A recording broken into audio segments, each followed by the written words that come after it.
పశ్చిమాసియాలో మరోసారి తీవ్ర ఉద్రిక్తతలు చోటు చేసుకున్నాయి. హర్మూజ్ దిగ్బంధనంతో టెన్షన్ పెరిగిపోతోంది. చమురు సరఫరా పూర్తిగా నిలిచిపోయే ప్రమాదం ఏర్పడే అవకాశం ఉంది. బ్లాకేడ్ను తొలగించాలంటూ యుఎస్ను గల్ఫ్ దేశాలు కోరుతున్నాయి. ఇరాన్ పోర్టుల నుంచి ఎటూ కదలట్లేదు నౌకలు.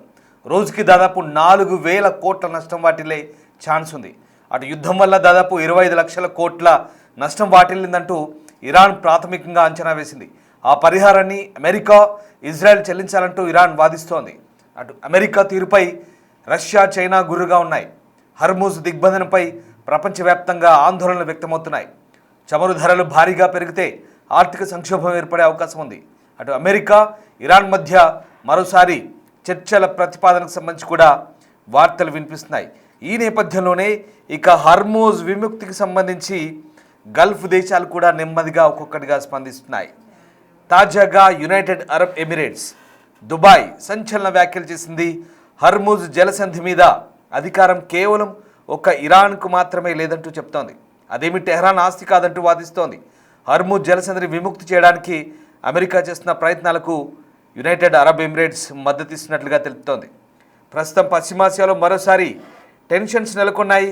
అమెరికా హర్మూజ్ను బ్లాకెట్ చేయడంతో చమురు సరఫరా పూర్తిగా నిలిచిపోయే అవకాశం ఉంది. దీంతో గల్ఫ్ దేశాలు అమెరికాను రిక్వెస్ట్ చేస్తున్నాయి. హర్మూజ్ దిగ్బంధనం తొలగించాలంటూ సౌదీ అరేబియా అమెరికాను కోరింది. ఈ నేపథ్యంలో యుఏఈ ఇరాన్కు తీవ్ర హెచ్చరికలు జారీ చేసింది. హర్మూజ్ జలసంధి కేవలం ఇరాన్ సొత్తు కాదంటోంది. హర్మూజ్ను విముక్తి చేయడానికి చేస్తున్న ప్రయత్నాలకు గల్ఫ్ దేశాలు అండగా నిలుస్తాయంటూ చెప్తోంది.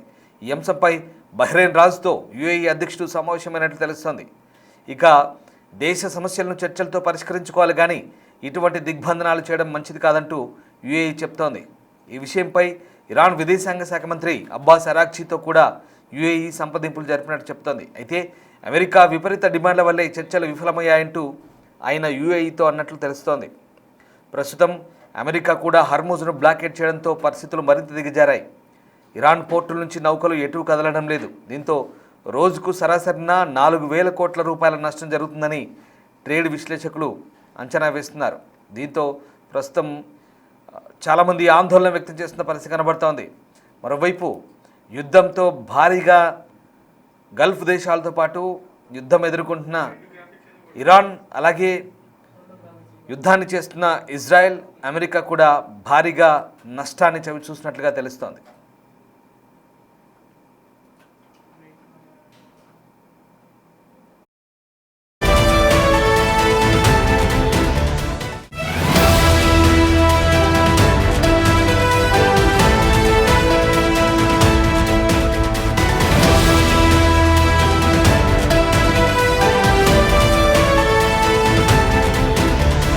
పశ్చిమాసియా యుద్ధంలో అమెరికా, ఇజ్రాయెల్ దేశాలు ఇరాన్పై భారీ స్థాయిలో దాడులు చేసిన సంగతి తెలిసిందే.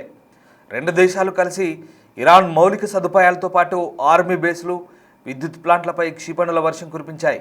ఈ నేపథ్యంలో ఇరాన్ యుద్ధం వల్ల తమ దేశానికి కలిగిన నష్టాన్ని అధికారికంగా ప్రకటించుకుంది. ఇరాన్ ప్రభుత్వం యుద్ధం వల్ల ఇప్పటివరకు జరిగిన నష్టంపై ప్రాథమిక అంచనా కూడా విడుదల చేసింది. తెహ్రాన్పై జరిపిన దాడుల్లో ఇప్పటివరకు దాదాపు 25 లక్షల కోట్ల నష్టం ఇరాన్కు వాటిల్లినట్లుగా చెప్తోంది. ఇది కేవలం ప్రాథమిక అంచనా మాత్రమేనని, ఈ సంఖ్య మరింతగా పెరిగే అవకాశం ఉన్నట్టుగా తెలుస్తోంది. ఇంత పెద్ద మొత్తంలో తమ దేశ ఆస్తిని ధ్వంసం చేసిన వారినే పరోక్షంగా అమెరికా, ఇజ్రాయెల్ దేశాలని పరిహారం చెల్లించాల్సిందిగా కోరుతామంటూ కూడా ఇరాన్ డిమాండ్ చేస్తోంది. అయితే ఇరాన్ మొదటి నుంచి కూడా అమెరికాను పరిహారం చెల్లించాల్సిందిగా కోరుతోంది. ఇటీవల ఇస్లామాబాద్లో జరిగిన చర్చల్లోనూ యుద్ధ నష్టపరిహారం తమ డిమాండ్లో ఉంచింది. ఇంత పెద్ద మొత్తంలో ఆస్తి నష్టం జరగడంతో ఒకవేళ పరిహారం చెల్లించకపోతే ఇరాన్ ఆర్థికంగా నిలదొక్కుకోవడం చాలా కష్టం. అయితే దీనిపై అమెరికా, ఇజ్రాయెల్ దేశాలు ఇప్పటివరకు ఎటువంటి ప్రకటన విడుదల చేయలేదు. దీంతో ప్రస్తుతం ఈ నష్టం భారీగా వాటిల్లడంతో ఇరాన్ పునర్నిర్మాణానికి సంబంధించి అనేక సందేహాలు వెలువెత్తున్నాయి.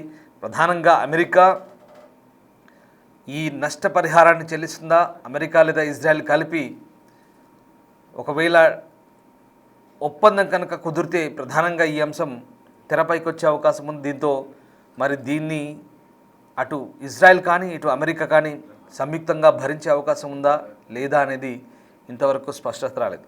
అసలు పాకిస్తాన్లో జరిగిన ఒప్పందం కూడా పూర్తిగా నీరుగారిపోయింది. పాకిస్తాన్లో జరిపిన చర్చలన్నీ కూడా నీరుగారిపోయాయి.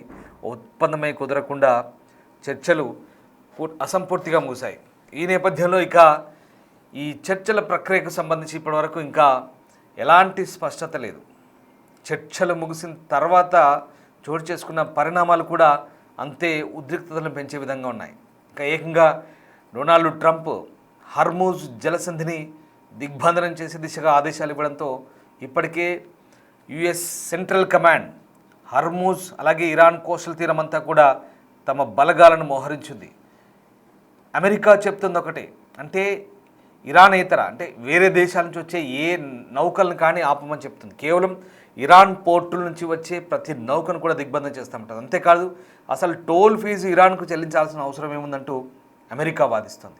మొన్నటిదాకా ఇరాన్ దిగ్బంధం చేస్తే ఇప్పుడు అమెరికా దిగ్బంధనం చేస్తున్న పరిస్థితి కనబడుతుంది. అంటే ఇక్కడ ప్రధానంగా ఇరాన్ పోర్టుల నుంచి వచ్చే నౌకలు కొన్ని దేశాలకు మాత్రమే వెళ్తాయి. సరిగ్గా వినండి, ఆ దేశాలు ఏవంటే చైనా లేదా జపాన్, కొరియా లాంటి కొన్ని దేశాలు మాత్రమే తీసుకుంటాయి. భారత్ లేదా ప్రధానంగా మన విషయానికి వస్తే భారత్ ఇరాన్ నుంచి అసలు దాదాపు దశాబ్ద కాలంగా చమురు కొనట్లేదు. మనకు యుఏఈ నుంచి, ఖతర్ నుంచి వస్తున్న పరిస్థితి కనబడుతుంది. రైట్, ఇక్కడ మరొక అంశం, ఇంతకీ డొనాల్డ్ ట్రంప్ ఈ దిగ్బంధనం చేసే దిశగా ప్రయత్నం చేస్తుంటే గల్ఫ్ దేశాలు ఏం చేస్తున్నట్టు? ఇక్కడ డొనాల్డ్ ట్రంప్ మొదటి నుంచి చెప్తున్నాడు, అసలు నాకు ఈ హర్మూజ్తో పని లేదు, అంటే నాటో దేశాలను ఉద్దేశించి అన్నాడు అన్నమాట. ఇదంతా మీకోసం చేస్తున్నాను, మీరు కలిసి రావాలి, పిరికి పందల్లా దాక్కోవద్దు, పేపర్ పుల్లులా మిగలొద్దు, నాటో దేశాలు నాకు సహకరించాలంటూ డొనాల్డ్ ట్రంప్ చెప్తున్నాడు. కానీ నాటో దేశాలు ఎక్కడ ప్రత్యక్షంగా హర్మూజ్ రీఓపెన్ చేసేందుకు తాము సహకరించమంటూ ఓపెన్గానే చెప్తున్నాయి. అంతేకాదు ఇంకొక అడుగు ముందుకేసి స్పెయిన్, ఇటలీ తమ గగనతలం నుంచి కనీసం అమెరికా విమానాలు కూడా యుద్ధ విమానాలు పోవడానికి వీల్లేదంటూ ఆంక్షలు విధించాయి. మరి ఇక్కడ అమెరికాకు హర్మూజ్తో సంబంధం లేనప్పుడు, అంటే ఇప్పుడున్నటువంటి పరిస్థితుల్లో ప్రధానంగా ఆసియా దేశాల్లో ఈ చమురు సంక్షోభం ఏర్పడే కారణంగా ధరల పెరుగుదల, ద్రవ్యోల్బణం ఏర్పడే అవకాశం ఉంది. కాబట్టి దానికి అమెరికా బాధ్యత వహించాల్సి ఉంటుంది. కాబట్టి హర్మూజ్ని రీఓపెన్ చేయాలనే పెద్ద డిమాండ్ పెట్టింది చర్చల్లో ప్రధానంగా. కానీ ఇక్కడ హర్మూజ్ జలసంధిని రీఓపెన్ చేసేందుకు ఇరాన్ ఎక్కడ మనకు అంగీకరించినట్టుగా కనిపించట్లేదు. ఇక్కడ అసలు విషయం ఏంటంటే, మరి ఇప్పుడు ఇరాన్ విషయం పక్కన పెడితే అమెరికా మళ్ళీ హర్మూజ్ను బ్లాకేట్ చేసినప్పుడు, దిగ్బంధన చేసినప్పుడు గల్ఫ్ దేశాలు ఏం చేస్తున్నట్టు? అసలు బిజినెస్ జరిగేదంతా గల్ఫ్ దేశాలకే కదా. ప్రధానంగా ఒమన్ నుంచి, సౌదీ నుంచి, యుఏ నుంచి, అక్కడి నుంచి కదా ఎక్కువగా చమురు, ఎల్ఎన్జీ లేదా ఎల్పిజి, ఇతరత్ర గ్యాస్ చమురు నిక్షేపాలు ఇవన్నీ కూడా ముడి చమురు కానీ శుద్ధి చేసిన చమురు కానీ అక్కడి నుంచి కదా ఎక్కువ వచ్చేది. మరి కేవలం దుబాయ్ ఒకటే అమెరికాను సమర్థిస్తే సరిపోదు.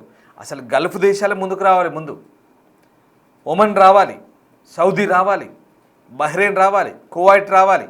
ఇవన్నీ కూడా అక్కడి నుంచి చమురును ఈ ఆసియా దేశాలకు కానీ మిగతా పశ్చిమ దేశాలకు కానీ పంపిస్తున్నాయి. అందుకే దుబాయ్ అంటుంది, హర్మూజ్ ఇరాన్ సొత్తు కాదు, ఇరాన్ తాత సొత్తు కాదు, ఇరాన్ అబ్బ సొత్తు కాదు, ఇది అందరి సొత్తు. హర్మూజ్ అనేది ఇంటర్నేషనల్ వాటర్స్. కేవలం ఇరాన్ ఒక్కటే దాన్ని దిగ్బంధన చేసి పెట్టుకుంటే సరిపోదు. ఇక్కడ మనం ఆలోచించాల్సింది ఒమన్, ముఖ్యంగా ఖతర్ నుంచి చాలా వరకు ఆయిల్ వస్తుంది. మరి ఆ దేశానికి ఏమైంది? సౌదీ కూడా స్పందించాల్సిన అవసరం ఉంది. సౌదీకి ఏమైంది? యుఏఈ ఒక్కటి అంటే సరిపోదు, కువైట్ స్పందించాలి, బహ్రెయిన్ స్పందించాలి. అందుకే యుఏఈ, బహ్రెయిన్ దేశాధినేతలతో సమావేశమయ్యారు. ఇక్కడ గల్ఫ్ దేశాలన్నీ జీసీసీ, గల్ఫ్ కోఆపరేషన్ కౌన్సిల్ ఏదైతే ఉందో, ఈ ఒపెక్ దేశాలు ఏవైతే ఉన్నాయో ఇవన్నీ కూడా, ఇందులో ఇరాన్ కూడా ఉంది ఒపెక్ దేశాల్లో, మిగతా దేశాలన్నీ కూడా ఏకతాటిపైకి వస్తేనే ఇది సాధ్యమవుతుంది.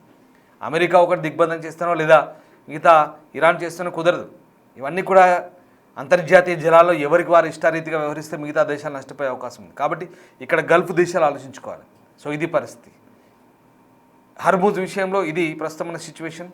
మరి ఒక్క ఇరాన్ వైపు నుంచి ఒక్క నౌక కూడా కదలట్లేదంటే రోజుకు 4,000 కోట్ల పైగా నష్టం ఉన్నట్టుగా, అంటే ట్రేడ్ ఆగిపోయినట్టుగా తెలుస్తుంది. దీంతో మరి పరిస్థితులు ఎప్పుడు చక్కబడతాయనేది, మళ్ళీ ఇలాగే కొనసాగితే మళ్ళీ ఆర్థిక సంక్షోభం, చమురు కొరత, ద్రవ్యోల్బణం పెరిగే అవకాశం ఉంది. కాబట్టి ఇప్పటికైనా గల్ఫ్ దేశాలు కాస్త ఏకతాటిపైకి వచ్చి ఖచ్చితంగా ఇరాన్ను లేదా అమెరికాను, ఈ ఇరు దేశాలను కూడా నిలదీస్తే మంచిది.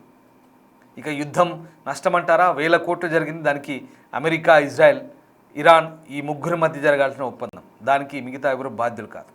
రైట్. ఇప్పుడున్న పరిస్థితుల్లో మరి హర్ముజ్ దిగ్బంధనం సంబంధించి అనేక వార్తలు వస్తున్న నేపథ్యంలో మరి ఎలాంటి పరిస్థితులు చోటు చేసుకుంటాయి? ఇప్పటికైతే డే 1 అమెరికా దిగ్బంధం చేసింది. ఒకవేళ ఇలాగే కంటిన్యూగా కొనసాగితే ఆ ఒత్తిడి ఖచ్చితంగా చైనాపై పడే ప్రభావం ఉంది కాబట్టి ముఖ్యంగా చైనా లాంటి దేశాలు దీనిపై ఎలా స్పందిస్తాయనేది మాత్రం వేచి చూడాల్సిందే.